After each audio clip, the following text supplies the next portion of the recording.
California, on behalf of independent Chevron gas stations and standard stations throughout the West, invites you to Let George Do It. Another adventure of George Valentine. Personal notice. Danger is my stock and trade. If you find yourself way out on the limb and don't know how to get off, you got a job for me, George Valentine. Write full details.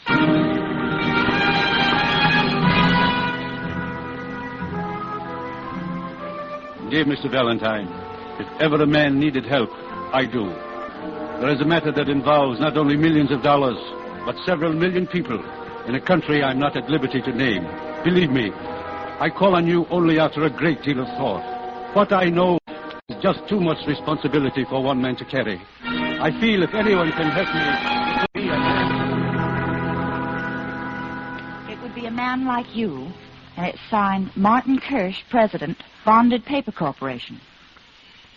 Well, weren't you listening, George? Mm-hmm. Matter that involves millions of dollars, millions of people, a country I'm not at liberty to name. Doesn't that get a rise out of you? Well, Angel, I'm trying to suppose I'm the head of a paper company.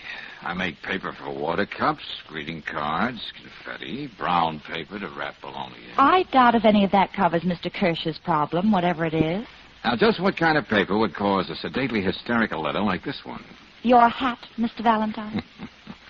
Brooks, see, if I didn't have you to read my mind, I wouldn't know where I was going next. The Bonded Paper Corporation.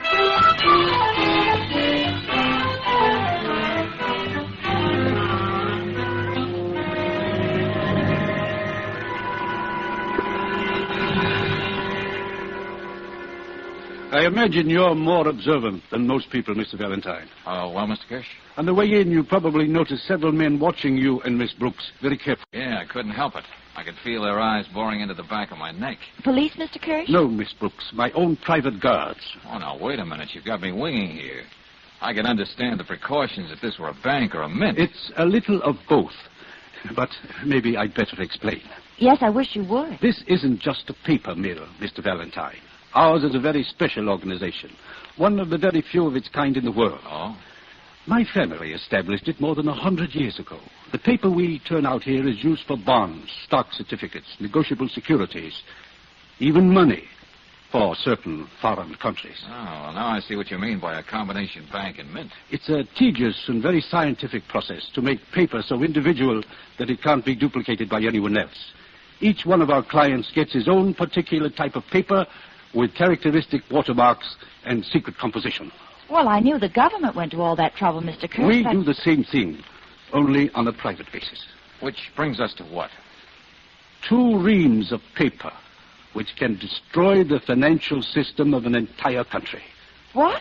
You see, Miss Brooks, an expert engraver can make plates that will produce counterfeit money almost impossible to detect. What they can't do is duplicate the paper. And despite the guards, 2 reams of this paper are missing, is that right? Yes. The first time in the history of our firm. Just how did it happen, Mr. Kirsch? That's what baffles us all. All the men here are craftsmen in their field. They've been carefully investigated, and they've been with us for years. I see. One day last week, a fire broke out in the loft building next to us. The Estrelita Candy Company. Naturally, there was quite a bit of commotion, firemen running in and out of here to get on the roof next door.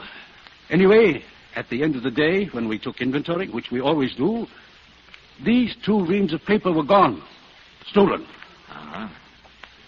Well, that doesn't give me very much to work on, Mr. Kirsch. Anyone posing as a fireman could have been in and out of here that day without being noticed. I know, but still that paper must be found at any cost and with the utmost secrecy. Well, what was the paper to be used for? Money, Miss Brooks. Actually, I can't reveal the name of the country, but consider this. 2 reams of paper, 1,000 sheets on which can be printed currency of any denomination. Millions in currency indistinguishable from the money that's already in circulation. Yeah, I see what you mean. All that lucre suddenly dumped into a country could start one whale of a panic. The mere rumor of this paper being stolen could cause wild speculation.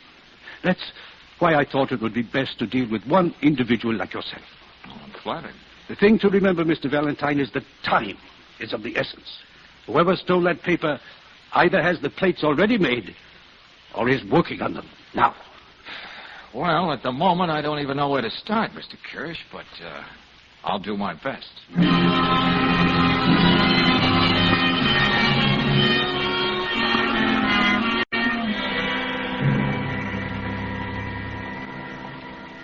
Lieutenant Riley. Believe me, Lieutenant, I'd tell you more about this deal if I could. Well... Please, Lieutenant, play ball. Look, I'm not holding out just out of loyalty to a client. This is something big. Valentine, if you talk me into a deal that's going to blow up in my face, I promise you it won't. Okay. The guy you'll need to work with you is Jigger Collins. Okay. And you think he knows all there is to know about forgers and counterfeiters? Listen, when it comes to hot money, this guy is an encyclopedia. Why, we got enough on him right now to send him back to jail. Then why is he running around loose, Lieutenant? He isn't. We know where he is and what he's doing every minute. Oh. You see, Miss Brooks, we have to have our sources of information. And Jigger knows that if he doesn't give us the right dope when we want it, we'll slap him right back in the can. Well, thanks a lot for this, Lieutenant. Well, here. I'll give you his address. It's a rooming house, Forsyth Street, number 76. Okay, got it. Maybe I'm getting feeble-minded, but I'll tell you what I'll do. What's that? I'll talk to Jigger. I'll even tell him I'll take the finger off him if he plays ball with you all the way. Maybe that'll help. You know you can be awfully sweet sometimes, Lieutenant. I'm just trying to... look, Valentine, if this case of yours is so all-fire important, why don't you get going?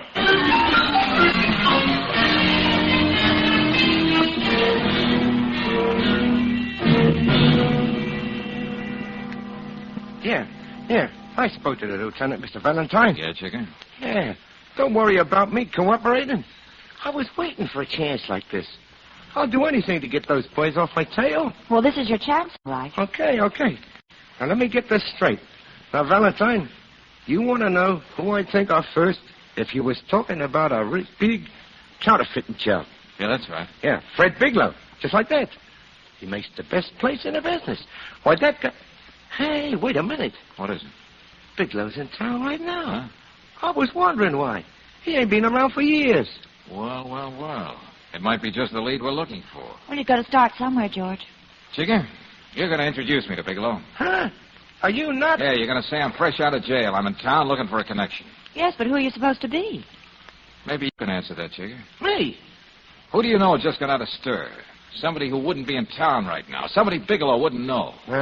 Friend. You're playing with dynamite. Fred Bigelow is tough. He makes it a point to know things. Now, for instance, he'd know every ex-con I know. He'd spot you as a phony in no time. Oh, darling, I don't like this setup. You never did anything like this before. Hey, now, look, certainly, Jigger, I can pass for somebody Bigelow would take to his bosom, if I'm a good enough actor.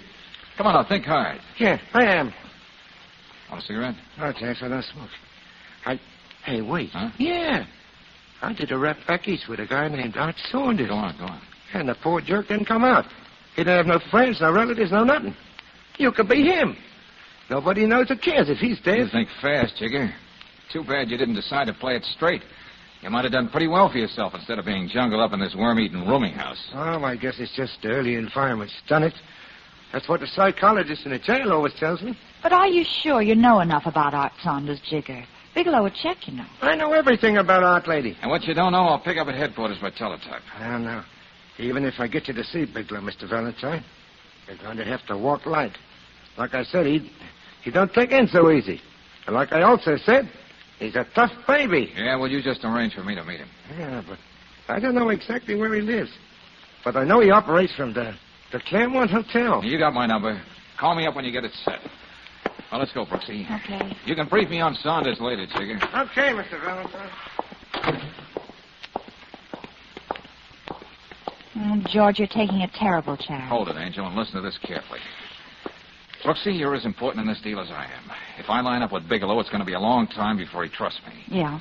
From now on, you and I don't even know each other. George. You're my only contact. If there's anything important, we'll leave a message for each other, first with Jigger. If that doesn't work, we can trust Paul behind the cigar stand downstairs in our building. Yeah. And then there's Marcus, the bootblack. You got it straight? Mm-hmm. But, George, how do you know a stool pigeon like Jigger won't call up Bigelow and tell him who you are? I don't know. But then they might... Don't worry, Angel. You'll see me around. A guy'd be a fool not to come back to something like you. George. I'll promise you one thing, Brooksy. When I meet Bigelow, I'll be as much like the late Art Saunders as anybody can.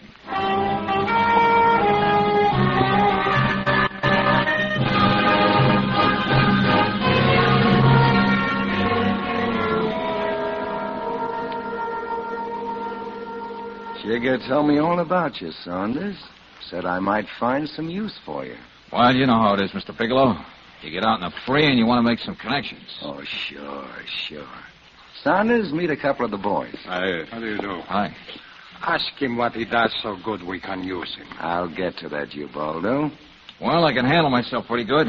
I don't dress too bad, and I can push queer money in the best of circles. That sort of makes me your kind of guy, don't it? Look, Mr. Bigelow, you said this was going to be a big deal and not too many people in it. All right, Eddie, all right. Yes, Saunders, I heard about the rough deal you got back there at Joliet. Joliet? Yeah. You got it wrong, Bigelow. I spent my time in Fredericksburg. Oh, yes. Guess I got it wrong. Well, I don't know, Saunders. Perez here, Ubaldo, handles the rod pretty well. Not that we ever need it, of course. Of course not. And Eddie's pretty fancy with his fists. Eddie, why don't you show Saunders what I mean? Hey, what is this? I'll show you what you mean. You'll never do it that way, man. Let go. When you swing like that, you might lose an arm. He's biting my arm. Stop him. Stay out of this, Ubaldo. What do you say, Bigelow? Let him go. Oh, my arm. Now, what do you say we stop kidding, Bigelow? Have I passed all your tests? Tests? Yeah, you tried to trip me up about the jail I was in. You had Eddie throw a punch at me to see if I reacted right. You checked and found out that nobody can do that to me without ending up with a broken arm. You satisfied, I'm Saunders? I think so. Say, how do you get a hold of a guy's arm like that? I'll show you sometime, Eddie. No, never mind. Okay. When do I begin to work, Bigelow? As of now, but we'll talk about it later. Meanwhile, move your stuff into Eddie's room. It's down on the 4th floor. Come on, I'll show you. Thanks, Bigelow. Thanks a lot. Bigelow, why do we need him? This is no strong arm job. Oh, we need him very much, Ubaldo. Why do you think I tested him? Made him feel we're convinced he's Art Saunders. Well, is he not? No. You see, I know Art Saunders is dead.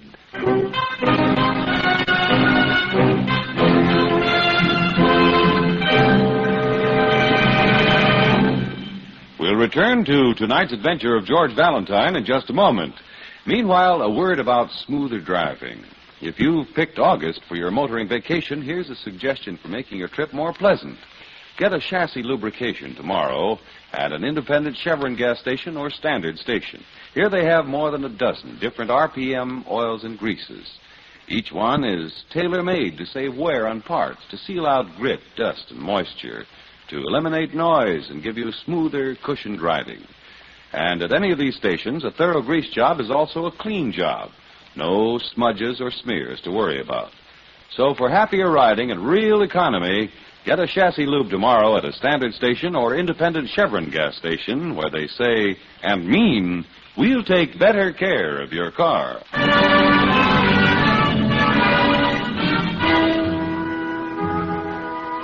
Now back to tonight's adventure of George Valentine, with George facing this situation. You're on the trail of 2 reams of paper, 1,000 sheets. Not important? Yes, but a foreign country happens to print its currency on this particular kind of paper. You find out that a tight little gang of counterfeiters is working on a big job. You worm your way in. You don't know it, but they've got you tabbed for a phony. Fortunately, the hulk of the man whose hotel room you share doesn't know that you're not Art Saunders. Yet. Let's have that again, Art. Oh, no, not again. I throw a right cross at you. Before I know it, I got my arm pinned up in back of me like this, huh? Yeah, that's right. You got it down, Pat. Nice room you got here, Eddie. Yeah, I like it. But the boss really lives in class. Yeah, I bet. He's got a penthouse at the Park Lane. Must be doing all right, huh? Say, Eddie. Huh? What's this big job everybody's so hepped up about? All I know is I got a soft spot here. I'm trying to be good to myself and clam up. Now, about this arm trick. Suppose a guy comes at you with a left. Wait a minute. Yeah? Yeah, it's me.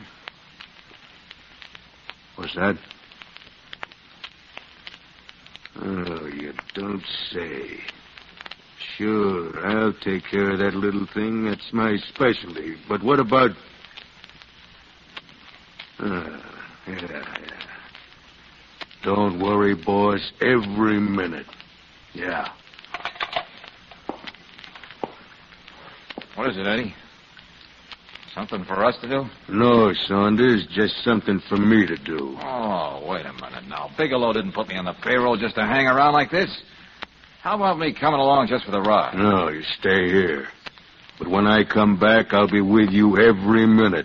That's a promise.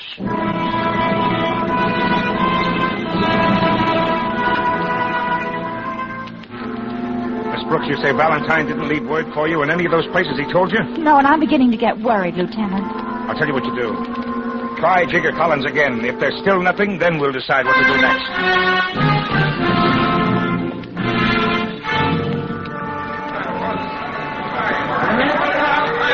Anybody hurt?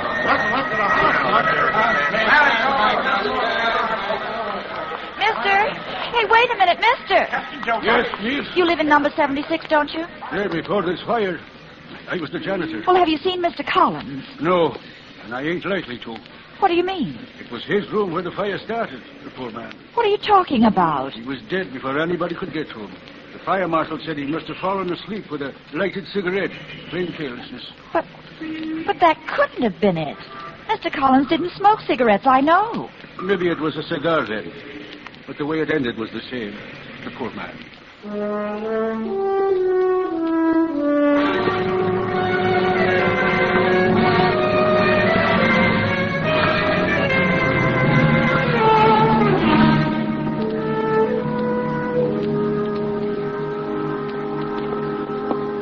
I went all through the files, Miss Brooks, when Lieutenant Riley called down here to the record room. Yes, Sergeant, what'd you find?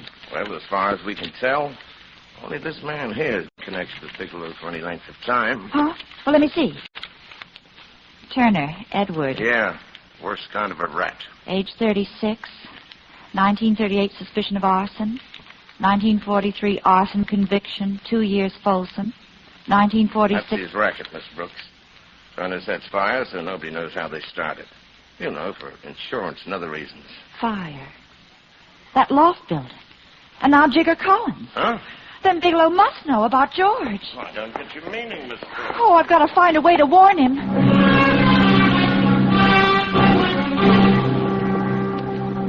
Paul, are you sure Mr. Valentine didn't leave some kind of message here at the cigar stand? I surely would have remembered it, Miss Brooks. Say, where's he been keeping himself anyway?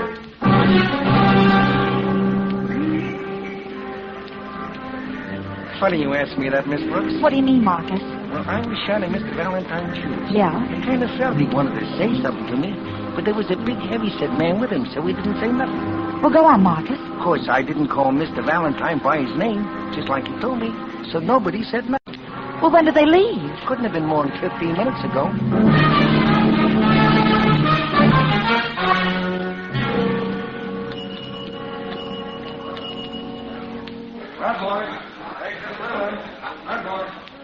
You know, Eddie, I like you.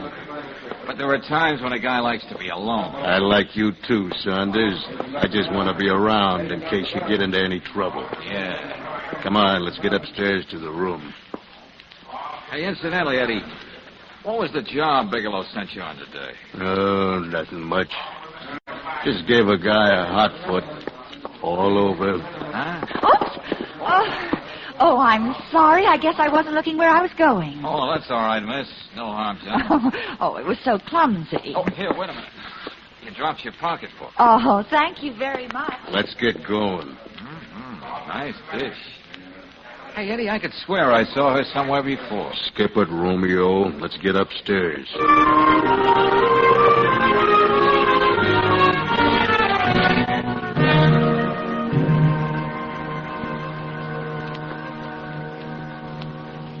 As I said before, Eddie, a fellow likes a little privacy sometimes. Let's not go through that again.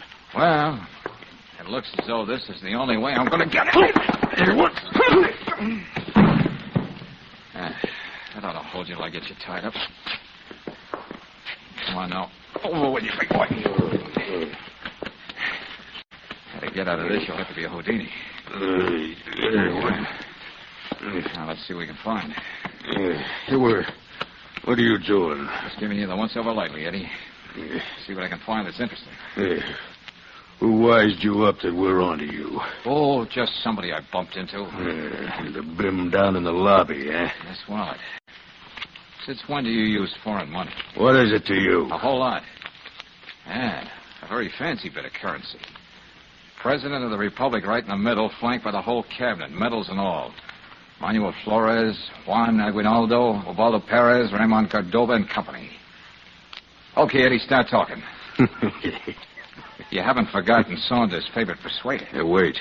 Only this time I'll break your arm. The stakes are that high. Take your hands off me. This is a little souvenir you picked up, isn't it?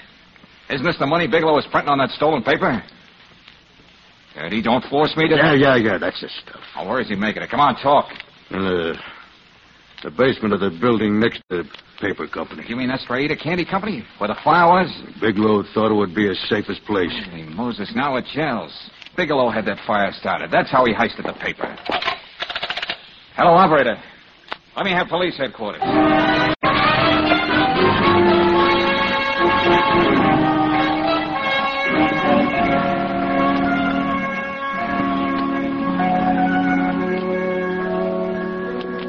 Couldn't wait till you got here, Valentine. Oh, darling, it's so good to see you. I was so afraid that gorilla with you saw me slip you that note. Say, what about Bigelow and the others, Lieutenant? Well, this is just how we found the place. Empty. Ah, you can't say they didn't work fast once they found out about me. I told Martin Kirsch he'll be over here in a minute. This isn't going to make him very happy. Miss Brooks told me what this deal is all about, so I put out a general alarm for Bigelow. Yeah, he won't waste a minute trying to get out of the country with all that money. What was that in your note about Collins, Brooksy? Well, he's dead, George. There was a fire in his rooming house. He was murdered. It was Eddie Turner at his best. So that's what he meant, the hot foot all over. Lieutenant Turner is all bundled up waiting for you at the hotel. Sergeant. Yes, sir. Send a car over to the Claremont. Bring Eddie Turner in. Well, you did a good job on this case, Valentine. You got a tough break, but don't worry about Bigelow. We'll pick him up sooner or later. I wasn't particularly thinking of Bigelow. What do you mean, George? Good work, Valentine. I understand you traced the paper to the men who stole it. Yeah, Mr. Kirsch. And to think it was right here, next door, all the time. I'm Lieutenant Riley, Mr. Kirsch. There's just one hitch. Hitch?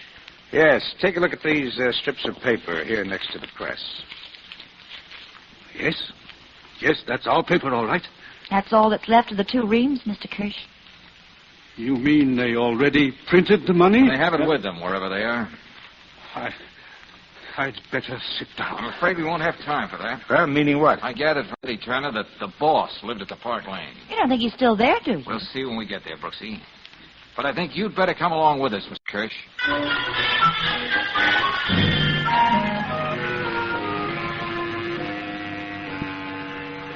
Oh, there's only one penthouse here at the Park Lane, isn't there? That's right, sir. Thanks, that's all I wanted to know. Who shall I say is calling? I really must announce it. Relax, friends, relax. This is the police. And you can let me have the pass key.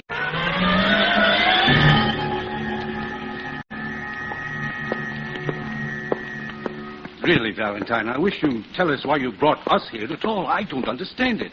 It won't do any good now. Well, we can't just give up, Mr. Kirsch. Here we are.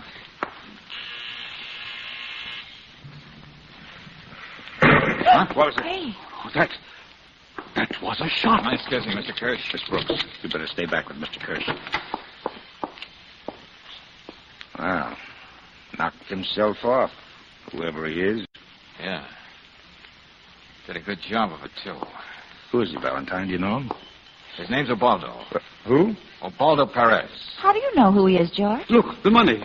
Scattered all over the desk. That's the stuff Bigelow turned out. What in the name of heaven is this? Those half-packed bags should speak for themselves, Lieutenant. Well, this Perez, where does he fit in? Eddie Turner said the boss lived here at the Park Lane. Huh? Well, you're looking at him right now. But Bigelow was... Here, take a look at one of these bills. Thank goodness they're here. When I think what would have happened if... just a minute, Mr. Kirsch. What about this bill, Valentine? Lieutenant, there in the center of the picture is the President of the Republic. Yeah. With all the members of his cabinet. Now take a good look at the third man from the left, the Secretary of War. Let me see it. That would be General Ubaldo Perez, the boss.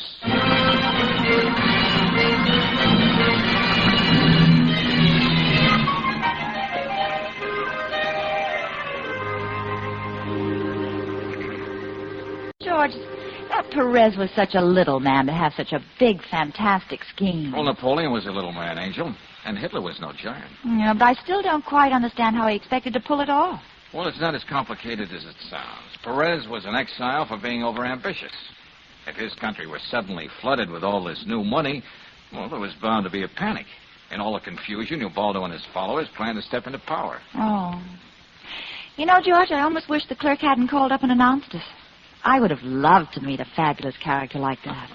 Don't be romantic, Brooksy. He was cornered, and he made the grand gesture, that's all. Oh, yes, darling, I spoke to Mr. Kirsch. Huh? He promised to make a very special kind of paper for my wedding invitations when I get married. The kind of paper nobody could possibly reproduce. You don't say. Oh, he's so grateful to us. He promised to work in all kinds of tricky watermarks, Cupid's arrows, lovers' knots, things like that. That's right. Doesn't that thrill you?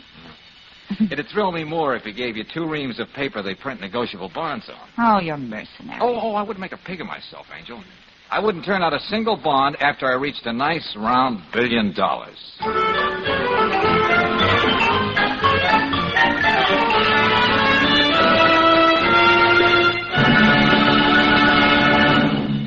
Do you know why marching soldiers break step when crossing a bridge? To counteract the weight and force that comes from marching in rhythm. Atlas Tire engineers use the same principle to give you quiet running tires. By changing the frequency of brakes in the tread, they got rid of the hum. And quieter, smoother riding comfort is only one of the advantages you get with Atlas tires. 70 to 80 different compounds go into an Atlas tire for improved heat resistance, more mileage. Its deeper grooves and non-skid edges give you greater safety, too. Quick, straight stops, and it's a tire that sits right down on the turns.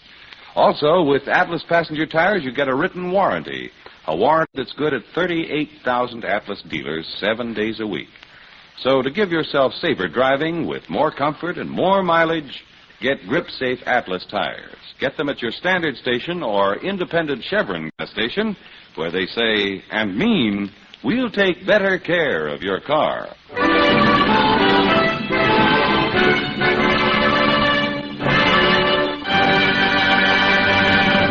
Next week, when you tune our way for another adventure of George Valentine, you'll hear... Hello, George? Yeah, Brooksy? Well, I've only a minute to talk. I made an excuse to get away from Eric for just a moment. Yeah, go on. Eric just told me he gets $1,250 every month. The exact amount Dr. Penford draws out of the bank. Yes, but...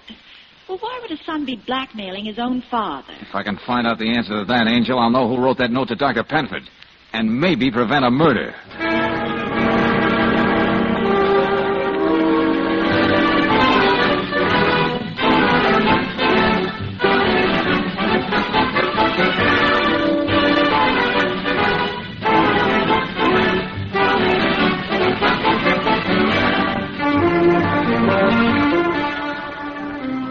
Tonight's adventure of George Valentine has been brought to you by Standard of California on behalf of independent Chevron gas stations and Standard stations throughout the West. Let George Do It stars Robert Bailey as George with Frances Robinson as Claire. Wally Mayer appears as Lieutenant Riley. Tonight's story was written by David Victor and Herbert Little, Jr. and directed by Don Clark.